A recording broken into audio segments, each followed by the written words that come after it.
Alam niyo guys, no?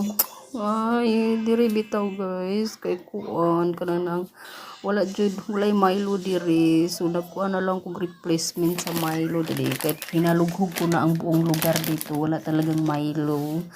Kaya ito na lang yung nahanok ko.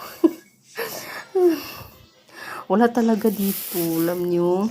Meron naman drinks dito na Milo, kaso lang ano siya tawag ito, yung direct drinks siya. Kaya ito na lang yung binili ko. Masarap din naman to, diba? Parang Milo din siya, kaso lang yung kaibahan lang nito is mas milky kaysa Milo. Yung Ovaltine talaga, mas milky siya.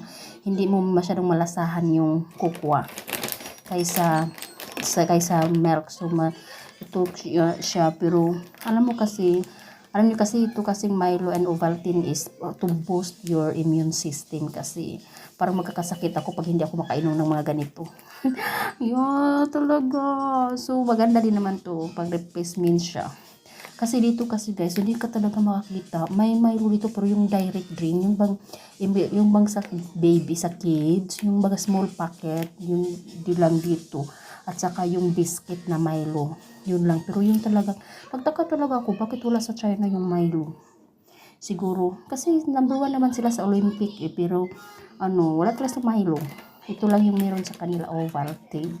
So, okay lang. Ito lang yung iinumin ko habang wala yung habang andito ako. Kasi, try nyo lang din to guys. Kasi yung baby niya ako, nakatikim naman ako nito. So, ito lang siya. Buti na lang kaysa wala, diba? Sige na lang. Kayo din, mag-Ovaltine na din nga kayo.